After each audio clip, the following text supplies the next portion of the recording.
नमस्कार दोस्तों, आपका मेरे YouTube चैनल हिंदी कहानी पर स्वागत है। आज मैं लेकर आया हूँ मनुष्य मांसाहारी या शाकाहारी है। कैसा पता करें कि कौन सा जीव शाकाहारी है, कौन सा जीव मांसाहारी है। आइए एक बार पूरा जरूर देखें। एक बार एक चिंतनशील शिक्षक ने अपने 10वीं स्टैंडर्ड के बच्चों से पूछा कि आप लोग कहीं जा रहे हैं और सामने से कोई कीड़ा मकोड़ा या कोई सांप छिपकली या कोई गाय भैंस या अन्य कोई ऐसा विचित्र जीव दिख गया जो आपने जीवन में पहले कभी नहीं देखा हो, तो प्रश्न यह है कि आप कैसे पहचानेंगे कि वह जीव अंडे देता है या बच्चे। क्या पहचान है उसकी। अधिकांश बच्चे मौन रहे, जबकि कुछ बच्चों में बस आंतरिक फुसर फुसर चलती रही। मिनट 2 मिनट बाद फिर उस चिंतनशील शिक्षक ने स्वयं ही बताया कि बहुत आसान है। जिनके भी कान बाहर दिखाई देते हैं वे सभी जीव बच्चे देते हैं, और जिन जीवों के कान बाहर नहीं दिखाई देते हैं वे अंडे देते हैं।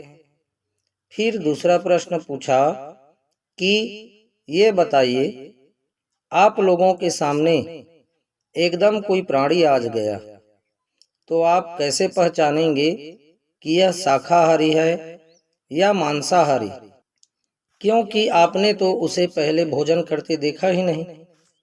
बच्चों में फिर कौतूहल और खुसर फुसर की आवाजें आने लगी। शिक्षक ने फिर कहा, देखो भाई, बहुत आसान है।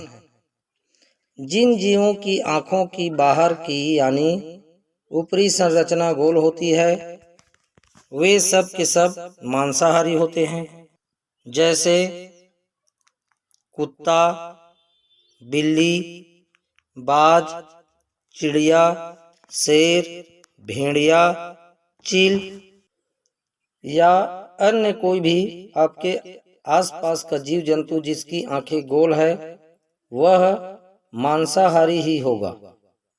ठीक उसी तरह जिसकी आंखों की बाहरी संरचना लंबाई लिए होती है वे सभी जीव शाकाहारी होते हैं, जैसे हिरन, गाय, हाथी, बैल, भैंस, बकरी इत्यादि। इनकी आंखों की बाहर की बनावट में लंबाई होती है।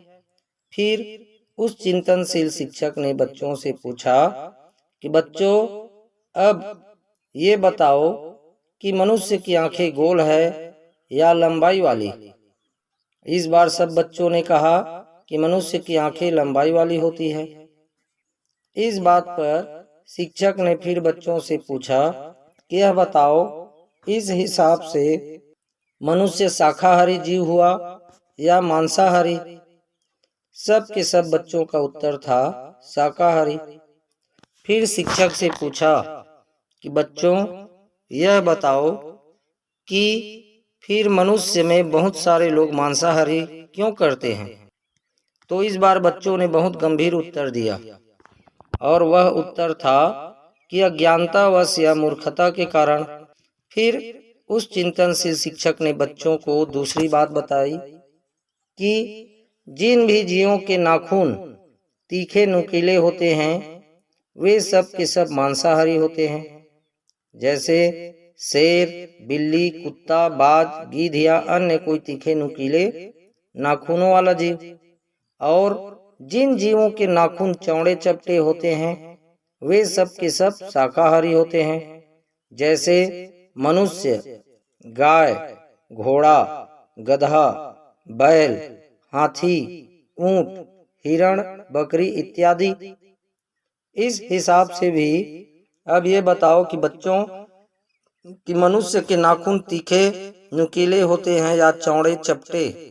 सभी बच्चों ने कहा कि चौड़े चपटे। फिर शिक्षक ने पूछा कि अब ये बताओ कि इस हिसाब से मनुष्य कौन से जीवों की श्रेणी में हुआ। सब के सब बच्चों ने एक सुर में फिर कहा कि शाकाहारी। फिर शिक्षक ने बच्चों से तीसरी बात यह बताई कि जिन भी जीवों अथवा पशु प्राणियों को पसीना आता है वे सब के सब शाकाहारी होते हैं, जैसे घोड़ा, बैल, गाय, भैंस, खच्चर आदि अनेकानेक प्राणी, जबकि मांसाहारी जीवों को पसीना नहीं आता है। इसलिए कुदरती तौर पर वे जीव अपनी जीभ निकालकर लार को टपकाते हुए हाँफते रहते हैं। इस प्रकार वे अपनी शरीर की गर्मी को नियंत्रित करते हैं। तो प्रश्न यह उठता है कि मनुष्य को पसीना आता है या मनुष्य जीभ से अपने तापमान को एडजस्ट करता है। सभी बच्चों ने कहा कि मनुष्य को तो पसीना आता है। फिर शिक्षक ने कहा कि अच्छा, यह बताओ कि इस बात से भी मनुष्य कौन सा जीव सिद्ध हुआ। सभी बच्चों ने फिर से एक साथ कहा कि शाकाहारी जीव हुआ। सभी लोग, विशेषकर अहिंसा में, सनातन धर्म, संस्कृति और परंपराओं में विश्वास करने वाले लोग भी चाहे तो बच्चों को नैतिक बौद्धिक ज्ञान देने अथवा सीखने पढ़ाने के लिए इस तरह बातचीत की शैली विकसित कर सकते हैं। इससे जो वे समझेंगे, सीखेंगे, वह उन्हें जीवन भर काम आएगा, याद रहेगा, पढ़ते वक्त बोर भी नहीं होंगे।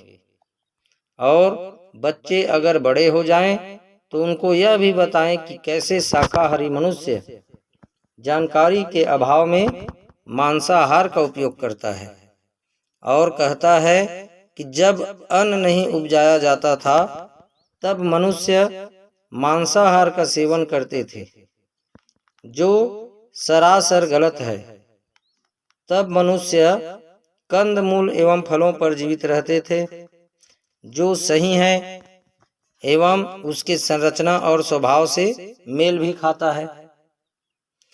दोस्तों, प्रकृति की ओर लौटिए तथा ईश्वर, भगवान, प्रभु से सच्चे अर्थों में जोड़िए।